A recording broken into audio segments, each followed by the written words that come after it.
Hi, this is Roger. Thanks for dropping by. Previous couple of videos were me going over, what I water with and all that sort of stuff and how I water. And as I was going around doing that, I picked up one of my plants that had a very, very, very rare occurrence of a problem. In fact, it's only the second time I remember that ever happening in all the time I've been growing orchids. So I decided to treat it separately and video it, because chances are I may never get a chance again. Very rare problem. So I'll start by showing the clip as I picked the plant up and I was going through how I water and all stuff like that, and the point at which I discovered the problem.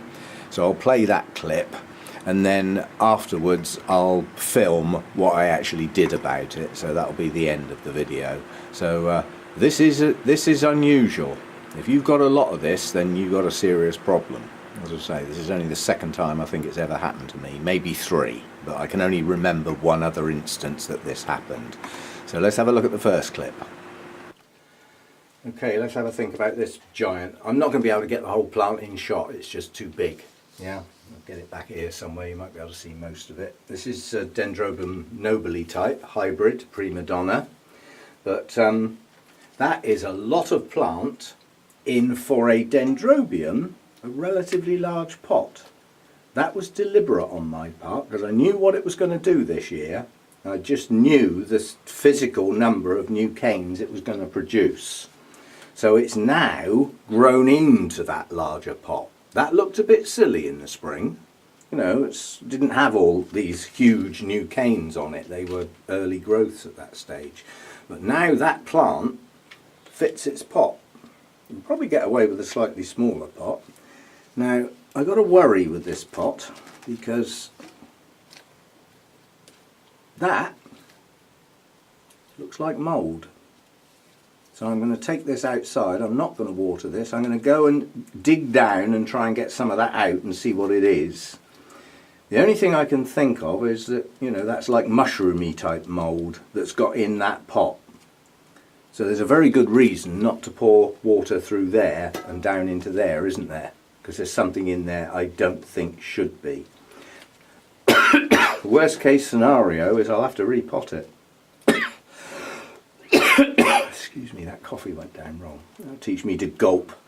Yeah, so I'm going to have to look into that. That's the only pot that's got something like that in it. I don't like the look of it, and I think it's some form of mould. It's got a massive root system in here. It's not going to do it the world of good disturbing it at this time of year, but what would be the consequences of leaving that in there? Probably a damn sight worse. So I'm going to have to put that one to one side and try and find out what's got in there and got going. But it definitely looks like mould. Again, ever vigilant. But I'm not pouring water through that into there and then into another pot, because whatever that is could spread. Yeah? Consequences of sharing water. If I'd taken no notice of that, whatever that is could then be in 4 or 5 other pots. Or 15 or 16. Or 50 or 60. Yeah? That's your consequences of sharing water. So ever vigilant, that goes to one side. It doesn't get watered now. Sort that one out in a minute. Okay, this is a bit of an experiment, but it's got to be worth a try. This mould stuff in this pot, which I don't know whether that's focusing on, it appears like little white dots. So I can find a bad bit, because there was one, there we go. So that's what it looks like. Little white dots, and I can't believe that is anything other than some sort of mould. Then it's not creatures, so whatever it is shouldn't be there.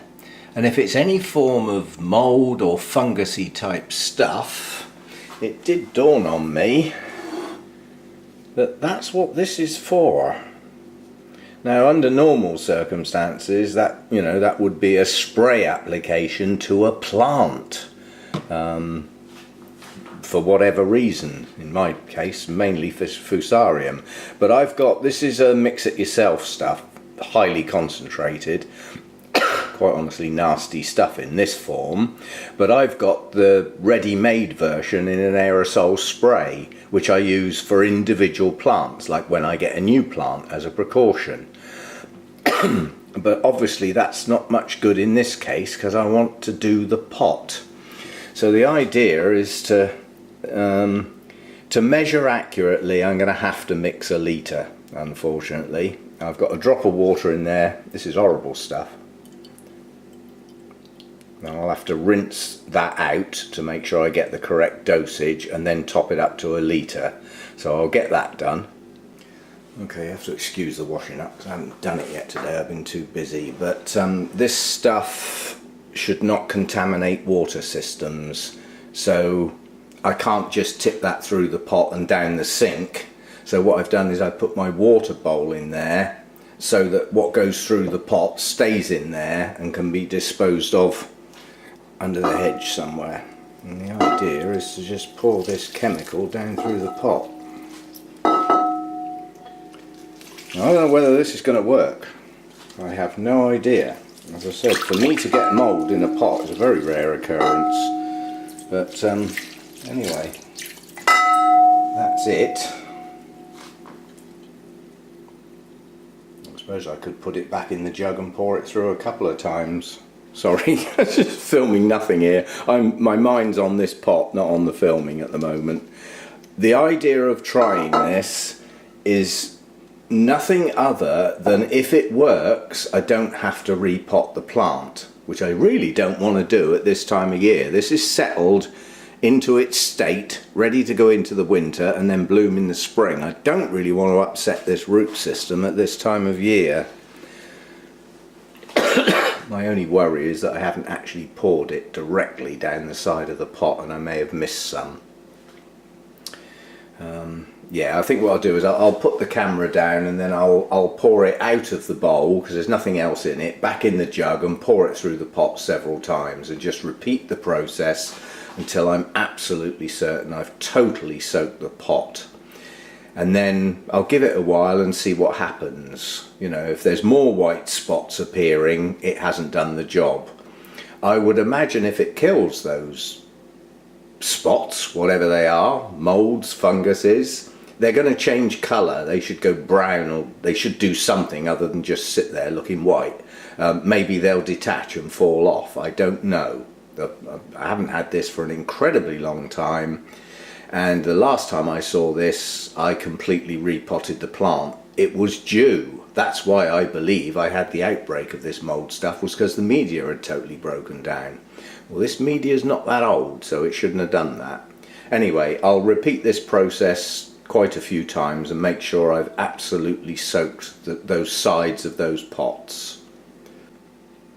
Right, well, I repeated that process many times, so that stuff's been poured through that pot many times, and I thought, why am I pouring it through when I could stand it in it? Now, although that's not coming right up to the top of the pot, which would be perfect, I haven't got a container that would do that without having to mix up about 3 litres of the stuff, and it's not flipping cheap. So I'm just going to leave that to soak for quite a while, and with the wicking process, you know, every part of that pot is going to get absolutely saturated in that chemical, and then we'll see what happens. As I said, I've got no guarantee that that's going to work, but it is for mould and fungus. You know, okay, it might be designed to spray on your roses or something, but you know, it should still kill that, and any spores that are there as well.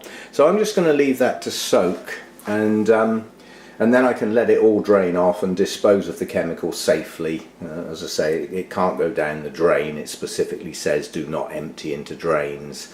It might mean the concentrate and not the mixed up stuff, but better safe than sorry. If that's disposed of out under the hedge or somewhere like that on some bare soil, you know, it's going to get rained on, it'll disperse, and you know, it's not deemed, it's harmful to aquatic life. It's not harmful to bees or anything like that. Otherwise I would have trouble disposing of it. I'd have to dig a hole or something, which I might do anyway, but I'll dispose of it safely, and then everything can be washed up thoroughly outside and you know, just disperse on the plants and things like that.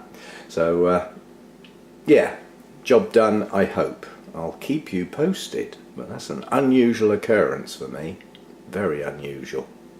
And we'll see whether this stuff does the job, and if it does, it saves me repotting the whole plant. It's got to be worth a try. If not, I'll have to take all the old bark off, clean the whole plant thoroughly and repot it, which is going to set it back. Might even lose some blooms in the spring, but I'd rather not lose the plant. It's a good one. Okay, well, we'll see how that goes. Thanks for dropping by, and I'll keep you posted.